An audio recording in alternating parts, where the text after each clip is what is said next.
विधानसभा के चुनाव भी होने हैं, तो देखना यह होगा कि कितना असर इस मुद्दे का चुनावों पर पड़ता है। Bureau report, Haryana news. चलिए, पुरानी पेंशन योजना को लेकर बात करने वाले हैं। कुछ खास मेहमान हमारे साथ जुड़ गए हैं। बीजेपी प्रवक्ता विजेंद्र नेहरा जी हमारे साथ हैं, कांग्रेस प्रवक्ता बजरंग दास गर्ग जी चर्चा में जुड़ गए हैं, इनेलो प्रवक्ता विजेंद्र रेड्डू जी, प्रवक्ता जेजेपी टीपू पोड़िया और साथ ही दिलीप यशवर्धन राजनीतिक विश्लेषक हमारे साथ जुड़े हैं। स्वागत है आप सभी का। और शुरुआत बीजेपी से। नेहरा साहब, क्या स्टैंड है वर्तमान में? चूंकि बजट सत्र के दौरान तो वो मैं क्लियर कर चुकी हूँ, उससे पहले भी मैंने कहा राज्यों के लिए अनिवार्य नहीं था वो। टीपू जी, आप लोगों का तो चुनावी वादा था, हमने रिपोर्ट दिखाई, पैकेज हमने शुरुआत में चलाया, दुष्यंत चौटाला वादा कर रहे थे इस बात का कि ओपीएस लागू की जाएगी। क्या स्टेटस है? क्या कॉमन मिनिमम प्रोग्राम के तहत इस पर कभी बात हुई? क्या कुछ स्थिति है? क्या इस दिशा में कोई काम किया गया? और दुष्यंत चौटाला का अब क्या स्टैंड है ओपीएस को लेकर? ज्योति जी, जो ओल्ड पेंशन स्कीम की बात है, देखो, रही बात हमारे माननीय उप मुख्यमंत्री श्री दुष्यंत चौटाला जी की, तो ये तो हमेशा प्रयासरत रहे हैं। पहले भी हमने चाहा कि ओल्ड पेंशन स्कीम लागू हो। अगर मानवता के अनुसार भी अगर हम देखें और इसका जो सारा का सारा बोझ जो पड़ता है पूरा फाइनेंस डिपार्टमेंट पर, पूरा वित्त विभाग पर पड़ता है। अगर ये सारी चीजें को देखते हुए केंद्र सरकार ने ओल्ड पेंशन स्कीम को बंद किया था। अगर ओल्ड पेंशन स्कीम, जो मेरा अपना मानना जो ये है कि ओल्ड पेंशन स्कीम अगर लागू होती है तो कर्मचारियों को जो फायदा मिलना चाहिए, वो जो पहले जो फायदा मिलता था ओल्ड पेंशन स्कीम के तहत से, वो देखो as compared to new pension scheme वो ज्यादा फायदा मिलता था। अगर इसको फिजिबल है, अगर इसको लागू किया जा सकता है, अगर मगर क्या थे आप लोग सरकार में हैं, आधा कार्यकाल पूरा हो गया, क्या कभी कोई प्रयास किया गया ओपीएस को लेकर? कभी कोई बैठक दुष्यंत चौटाला ने, जननायक जनता पार्टी ने कभी कोई प्रयास किया? आप लोग तो सरकार में, आप ये थोड़ी ना कहेंगे कि अगर पॉसिबल है, तो पता तो होगा ना कि पॉसिबल है कि नहीं। और आपकी जो गठबंधन की बड़ी पार्टी है बीजेपी, वो कहती है कि ये तो पॉसिबल है नहीं, ये एक्सपर्ट्स जो राय दे रही है इसके दुष्परिणाम होंगे। पहले से ही 22% के आसपास बजट का हिस्सा वेतन और पेंशन में जाता के, अब ओपीएस को भी अगर लागू किया जाएगा तो आप खुद भी अंदाजा लगाइए इस बात का। तो ये अगर मगर ना कहें, आप साफ साफ बताएं कि कॉमन मिनिमम प्रोग्राम के तहत क्या ओपीएस को रखा गया था, और अगर नहीं भी रखा गया तो आप लोगों का तो अलग ही रुख है ना ओपीएस को लेकर बीजेपी से। ज्योति जी, जो ओपीएस ओल्ड पेंशन स्कीम है, जो कर्मचारियों को जो लाभ मिलना चाहिए, तो फिजिबल अगर इसको किया जा सकता है, मैं अपनी बात को दोबारा दोहरा रहा हूँ कि इसके काफी सारे पैरामीटर हैं, उन सारे पैरामीटरों पर पूरा काम करके उसकी एक्सपर्ट की राय पूरी तरीके से लेकर के, हर पहलू पर इसकी जानकारी जुटा करके, हर पहलू के बारे में, इसके बारे में तो ये कौन करेगा? ये कांग्रेस या इनेलो थोड़ी करेंगे। आप लोग तो सरकार में हैं, आप ये थोड़ी कहेंगे कि अगर पॉसिबल है, अगर फिजिबल है। जब चुनाव में वादा करते हैं तब तो ये भाषा नहीं होती ज्योति जी। और सरकार में मैं ये जानना ये चाहती हूँ, आप अगर कहेंगे आप सरकार में हैं, आप लोगों का चुनावी वादा था, क्या किया गया इसके तहत? जो वादा किया गया था उसे पूरा करने की दिशा में कभी जेजेपी ने कोई कदम बढ़ाया? आप साफ साफ उत्तर दें, आप बातों को घुमाए नहीं। बिल्कुल साफ साफ उत्तर ज्योति जी है कि जो हमारे माननीय उप मुख्यमंत्री श्री दुष्यंत चौटाला जी हैं, वो हमेशा कर्मचारियों के हित में हैं। वो चाहते हैं कि कर्मचारियों को इसका लाभ ज्यादा से ज्यादा मिले। इस विषय को लेकर चर्चा की थी, तब आपकी पार्टी से कोई और प्रवक्ता थे, तो हमने तो रोजगार को लेकर कर ली ना चर्चा। ठीक है, 10 सेकंड में कंप्लीट कर देता हूँ। 10 सेकंड में कंप्लीट कर देता हूँ। 10 सेकंड जल्दी। देखिए मैडम, मैं आपको ये बताना चाह रहा था कि हमारी सरकार ने, चाहे मारुति का जो प्लांट आया खरखोदा के अंदर, जहां लगभग 20,000 करोड़ रुपए का निवेश होगा, 1,000 एकड़ के अंदर वो बनके तैयार होगा, चाहे मेरे फरीदाबाद के अंदर आईएमटी है, चाहे हर जिले के अंदर, चाहे हमने मेडिकल कॉलेज खोलने की शुरुआत की है, चाहे हर जिले के अंदर लड़कियों का कॉलेज है, महाविद्यालय है, सड़क है, सीवर है, बिजली है, पानी है, शिक्षा है, स्वास्थ्य है, सुरक्षा है। हर क्षेत्र के अंदर माननीय मुख्यमंत्री मनोहर लाल जी के नेतृत्व में हरियाणा में पूजा ज्योति मैडम ऐसा काम हुआ है कि आज से पहले कभी एक काम नहीं हुआ। माननीय मुख्यमंत्री जी की विशेषता है कि मुख्यमंत्री जी उतना ही बोलते हैं जितना करते हैं, कोई झूठे वादे नहीं, कोई फरेब नहीं, जनता के साथ में कोई धोखा नहीं, ईमानदारी के साथ में। ठीक है, तो मैं टीपू जी से जानना चाहती हूँ, कांग्रेस सरकार ने झूठ बोलने का एक टीपू नहीं आपके जो सत्ता के साथी दल के जेजेपी है दरअसल, या नेता के साथी, फिर तो वादा तो उनकी ओर से भी किया गया, फिर आप कहेंगे कि दुष्यंत चौटाला की ओर से भी केवल झूठा वादा किया गया चुनावी, उस पर कोई रिएक्शन देंगे? 10 सेकंड। ज्योति मैडम, तो कांग्रेस के, यूं तो कांग्रेस के भी बैठे हैं प्रवक्ता तो कांग्रेस के भी बैठे हैं। मैं तो विरोधाभास ये जानना चाहती हूँ कि कॉमन मिनिमम प्रोग्राम को लेकर जब बात हुई तो क्या ओपीएस को लेकर भी चर्चा की गई थी? और अगर ये झूठा वादा है तो क्या ये जेजेपी ने भी झूठा वादा किया था? आप भी बताइए ना कि बीजेपी कैसे देखती है इसको, कि आप तो इनकार कर रहे हैं। जेजेपी के प्रवक्ता ही कहते हैं कि हम तो देख रहे हैं कि कोई फिजिबिलिटी अगर है तो हम इसे लागू करेंगे।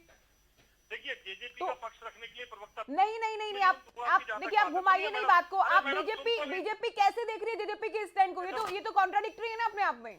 आपने सवाल कर लिया, मैं जवाब देता हूँ। कॉमन मिनिमम प्रोग्राम में ऐसी बातें हम लोगों ने शामिल की है जो संभव है और जनता को जिससे नुकसान नहीं है। हम जनता के हित में काम करने के लिए आए हैं। अगर अनावश्यक चीजों को बढ़ावा देंगे तो उससे जनता को अनावश्यक चीजें, जो संभव चीजें हैं उनको हम करेंगे। जो हरियाणा के खजाने पे बोझ डालेगा। चलिए अब टीपू जी जवाब देंगे इस बात पर। ज्योति जी, जो ओपीएस के दो पहलू है, एक तकनीकी पक्ष है, एक सियासी पक्ष है। और जैसे कि मैं कांग्रेस के प्रवक्ता को सुन रहा था, वो बार बार जो ओपीएस की बात कर रहे थे। आप कांग्रेस के प्रवक्ता को ही क्यों सुनते हैं? आप भी कांग्रेस को सुन रहे हैं, बीजेपी भी कांग्रेस को सुन रही है। आपने बीजेपी प्रवक्ता को नहीं सुना क्या सर? आपने ओके सुनिए। तो अभी इनका कहना है कि अनावश्यक चीजों पर, जिनसे खजाने पर, बजट पर या आम हरियाणवी पर असर पड़े, उसकी दिशा में तो काम नहीं होगा। तो बीजेपी तो क्लियर ये कह रही है अभी। आप बीजेपी को छोड़कर, क्योंकि डिसाइड तो आप लोगों को मिलकर ही करना है। कांग्रेस तो डिसाइड करने की अभी सिचुएशन में है नहीं। ये लोग तो कहते हैं कि अगर सरकार में आ गए, जनता ने भरोसा किया तो हम ओपीएस लागू कर देंगे। तो ये आप घुमाइए नहीं बातों को, सीधा सीधा जो बीजेपी ने कहा उस पर मुझे आपका रिएक्शन चाहिए। बोलिए। ज्योति जी, मैं बातों को घुमा नहीं रहा, मैं सीधा सीधा हम कर्मचारियों के हक में हैं।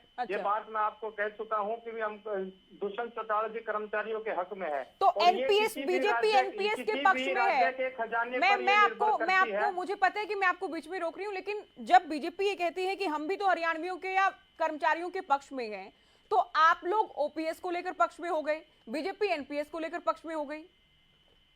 तो क्या बीजेपी हित नहीं चाहती कर्मचारियों का? जेजेपी का पक्ष क्या है इसे लेकर, बताइए। ज्योति जी, इसका एक तकनीकी पहलू भी है। अच्छा। उस तकनीकी पहलू के तहत जो फिजिबिलिटी की हम बात करी, कोई भी एक्सपर्ट है वो अपनी राय सिर्फ फिजिबिलिटी की बात पर अपनी राय देता है, और ये बिल्कुल कड़वी सच्चाई है। भी कोई भी राज्य सरकार कभी भी ये नहीं चाहती कि अपने कर्मचारियों को लाभ ना दिया जाए। अगर कर्मचारियों के हम हमेशा पक्ष धर रहे हैं, और मैं अपनी बात को दोबारा दोहरा रहा हूँ, जो कांग्रेस के प्रवक्ता जो बार बार ये बात, आज ओपीएस की बात जो हरियाणा में बात कर रहे हैं, भूपेंद्र सिंह हुड्डा की प्रेस कॉन्फ्रेंस की बात कर रहे थे, वो सिर्फ हरियाणा की जनता को बरगलाने की बात करते हैं। इन्हीं के राज्य में, इन्हीं के राज में ओपीएस को खत्म करने का आप लोग वादा करते हैं तो कर्मचारियों के हित में है, ये कहते हैं तो बरगलाने का काम करते हैं। और बात में एक्सपर्ट्स की या फिजिबल होने पर तो मैंने आपसे रिएक्शन मांगा ही नहीं था। मैं तो ये कह रही हूँ कि बीजेपी एनपीएस के फायदे गिनाती है, आप लोग ओपीएस के फायदे गिनाते हैं। तो ये तो नहीं कि अच्छा जो हुआ वो जेजेपी के खाते, जो नहीं हो पाया वो बीजेपी ने नहीं किया, क्योंकि चुनाव में तो आप लोगों को भी जाना है। चुनाव में बिल्कुल जाना है, और अब तक के जितने भी हमारे कॉमन मिनिमम प्रोग्राम के तहत जितने भी कार्य थे, वो जननायक जनता पार्टी पूरा करवाने में कामयाब रही है। और जो कार्य जो अंडर पाइपलाइन है उसके लिए प्रयासरत है। और रही बात 5100 पेंशन की, जैसे ही सरकार का पूर्ण कार्यकाल होने से पहले 5100 पेंशन हरियाणा में लागू करवा कर रहेंगे। अच्छा दिलीप जी, ये भी अपने आप में विरोधाभास के हैं, और गठबंधन की सरकार में कई मुद्दे ऐसे हैं जिनमें बीजेपी कुछ सोचती है, जेजेपी कुछ कहती है। ओपीएस भी एक ऐसा ही मुद्दा है। एनपीएस के फायदे भारतीय जनता पार्टी गिनवाती है। सीएम भी बजट सत्र के दौरान विस्तार से जवाब दे चुके हैं कि एनपीएस ओपीएस को लेकर बात कर चुके हैं। अब जेजेपी प्रवक्ता कहते हैं कि एक्सपर्ट्स जो कहेंगे, एक्सपर्ट्स का अलग पक्ष है, सियासी अलग है। तो ये अपने आप में हम कह सकते हैं कि कॉन्ट्राडिक्टरी है दोनों पार्टियों का पक्ष। और जरूरी होती है कि राजनीति पे ही सारा केंद्र बिंदु होता है, लेकिन राजनीति की जो रीढ़ की हड्डी होती है वो देश का फाइनेंशियल होता है। कोई भी राजनीतिक पार्टी या उसका प्रवक्ता या उसका नेता बयान देने से पहले ये नहीं सोचता है कि वो जो कहने जा रहा है उसका इस देश के एक्सचेकर पे क्या फर्क पड़ेगा। आप अभी एक साहब कह रहे थे कि फाइनेंशियल स्थिति को वो नहीं मानते हैं। फाइनेंशियल स्थिति नहीं होगी तो आप देश और प्रदेश चलाएंगे कैसे?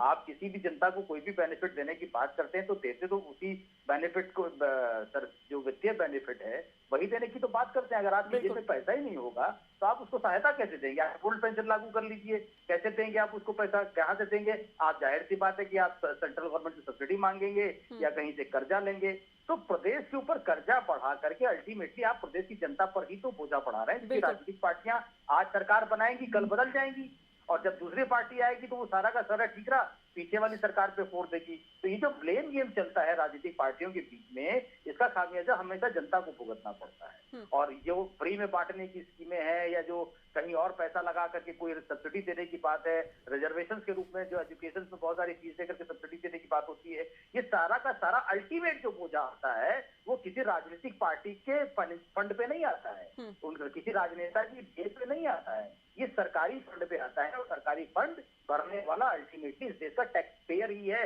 और कोई नहीं। जी बिल्कुल। गर्ग साहब, हुड्डा साहब बड़े और सुलझे नेता हैं हरियाणा के, लेकिन वो अपने कार्यकाल में ये बात बार बार रिपीट होगी, क्योंकि इस बात का मूल ही ये है, ओपीएस को लेकर जो हमने मुद्दा उठाया कि हुड्डा साहब के कार्यकाल में बंद किया गया ओपीएस को, एनपीएस लागू की गई। अब वो कहते हैं कि हमने इसका असर या परिणाम देखा के, तो हमने भी समझा है कि एनपीएस अच्छी नहीं गए। तो क्या 2006 के बाद 2009 तक सरकार में रहे तब नहीं लगा ये सब, या विपक्ष में रहकर ही ये महसूस किया, ये लगा